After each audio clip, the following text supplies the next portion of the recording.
Hello everyone, in today's video, we're going to be going into our part 2 of our series on the T-33 here from iniBuilds.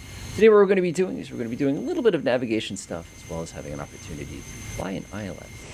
We're currently sitting here over lovely California. We're basically just overflew Los Angeles. If you were with us last time, you'd understand why I call it that. And one of the things you probably know, for those of you who have experienced this one as far as trim goes, is that it's very, very, very, very, very challenging in order to get this thing perfectly trimmed. And of course, a lot of the reasons is as this thing accelerates, the pitch gets very, very, very sensitive, and it gets rather challenging depending on what it is you're trying to achieve.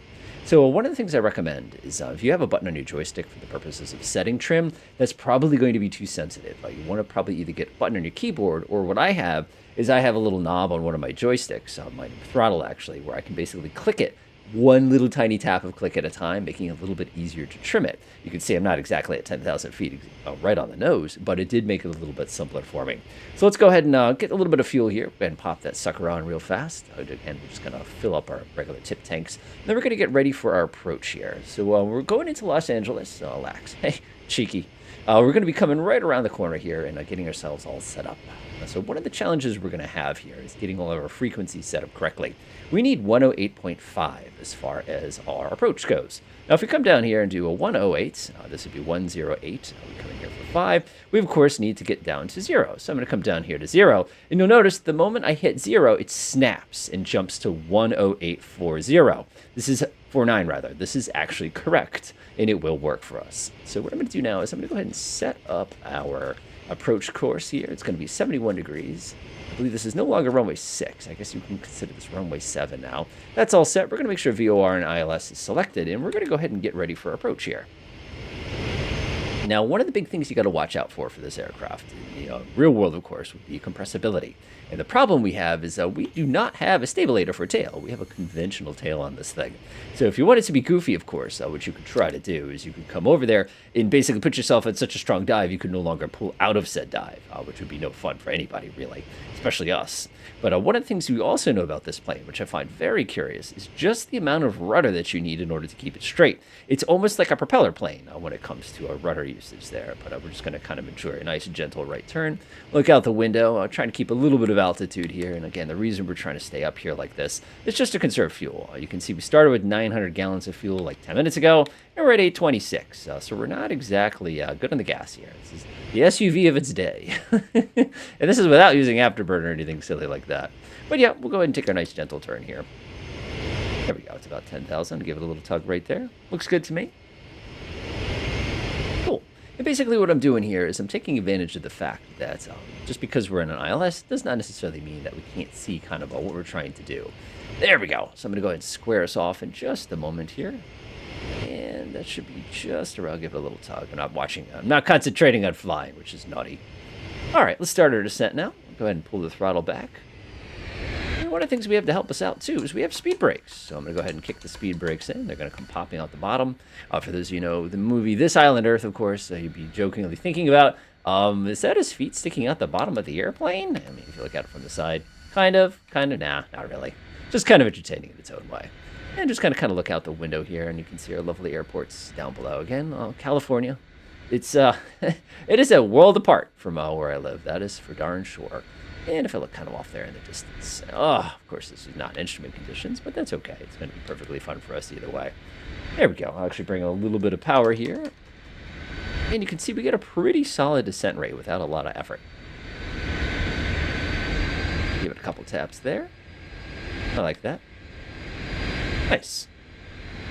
Now, what we're going to be doing is we're going to be flying this as an ILS. There's no autopilot coupling or anything convenient like that.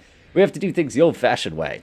So what we're going to do is we're going to confirm we're on the correct frequency, which we have over there. And of course, if we wanted to, we could pop over to the EFB real fast. And you could actually come in here and you could set the specific one that you need here. You can actually refresh nav, and it would go ahead and kind of get our local frequencies ready to go. We're good to go. We've already done our flying homework here, so I'm not going to worry about that too much as far as those things goes. We also have a map if you absolutely needed it. You can push the little center button to kind of take a look at it. Again, depending on what it is you need to do, but I'm not worried about it too much. We have refilled our fuel tanks, so we're pretty good to go. We can actually lighten ourselves a little bit by cheating. So what I'm actually going to do is I'm going to switch this over to normal real fast and go ahead and pop on tip tanks.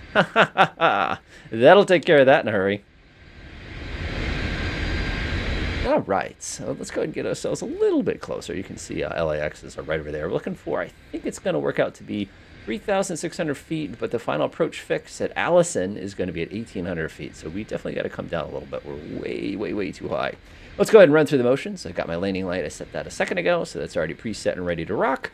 We have everything set as far as instruments. Our selected heading is right. Our frequencies are right. All of our switches are in the right position. We've got plenty of gas in that tank right there, so I'm happy the way that works. Looking out my window here, I've got to slow down a lot more. We're coming in way too hot here. One of the things I learned with 1950s jets is whenever you change the throttle, that's when your engine tends to flame out on you. So you always want to be somewhat mindful of that. Again, this is a pretty good engine. This is a trainer, so they're pretty durable planes. But you always want to be thinking in the back of your head that any sudden reduction of thrust could result in all sorts of nastiness. There we go. Go ahead and pull those speed brakes back in. Looks pretty good. We're looking for a pretty good speed as far as about 175 or so before we start getting serious with the flaps. Then we're looking for about 150 when we start getting serious with the rest of them. Go ahead and look out our window there. It looks pretty good to me. Let's see here. What do we get for speed? Critical Mach number, max landing speed, gear inch send is 195. Those gear are going to be a godsend for us because they're going to give us the ability to basically create a lot of free drag. There we go. We'll go ahead and level off. Like I said, about 1,800 feet for our final approach fix. And I can already see that those needles are starting to dance a little bit, which means we're doing our homework okay here. Now it's just a matter of getting our speed down to that nice approach speed. So I'll go ahead and pull that throttle back. You can always feather the speed brakes, but I find the speed brakes really, really strong in this aircraft. Slow down just a little bit more. Hydraulic pressure would start to come down, which it did. I like that little detail. Uh-oh, time to turn. Overshot it a little bit, but that's okay. Just trying to take a second. We're under our lucky speed there, so I'm going to go ahead and pop down the gear. This thing will slow down very, very fast. This is one of those aircraft that's incredibly slippery until you put yourself in a situation where you're going to basically have a lot of flaps and gear and stuff hanging off, and then it gets very, very heavy. So we've got ourselves set up. We're still a little fast, so I'm going to go ahead and pull out the speed brakes there. And we can always lift the nose up with the speed brakes out, and that's going to help us. Go ahead and pop in the last couple clicks of flaps. There we go. Now we're starting to get a little sinky. And it's time to actually start flying the ILS. Let the nose come down here. And we are now on ILS. There we go. You can see that a little tap of jet like that. Create a lot of thrust. And now we're good to go. Perfect. And pause right there. So taking a look over at our ILS instrument here, you can see we've got the plus. Everything's working okay. This is going to be our glide slope as always. This is going to be our localizer, and you can see we've got all that looking pretty darn good. We've also dirtied up the plane successfully. You can see how far those flaps come down for all that extra bit of drag. We've got our landing light chilling on the front, our landing gear hanging down. We have plenty of fuel if we want to prevent any shenanigans. They can actually shut the tip tank off for just a moment there and give us a little bit less concern as far as paying attention to that fuel system. We'll go ahead and pull the throttle back. We're going to actually bring in a little bit more. Now this is an old school jet. So what you do is you're going to put yourself at about 110 to 120, which you can see I've got right now, and just use the throttle. So if I see myself sink, I'm just going to add a little throttle. If I see myself climb, I just pull the throttle back. See how we're starting to climb? I pull the throttle back, leave it at the same spot.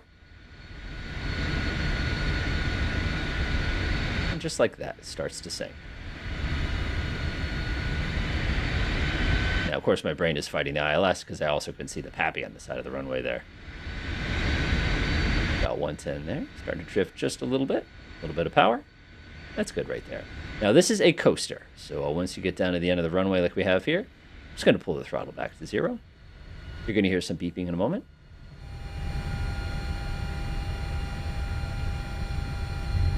Nice. And we're just going to hold the power wheelie just like this. Nice. So all we're trying to do is bleed off that last bit of speed. Again, hold that power wheelie. All right, I'm going to now let the nose come down ever so gingerly. Nice. And we're going to start bringing in those nice 1950s brakes. I call them 1950s brakes because they're probably big, nasty drums that don't do much of anything. And, of course, this is an Air Force plane, so we are designed to have plenty of runway to get ourselves in and out of the air. So as you can see, this is a very, very solid aircraft.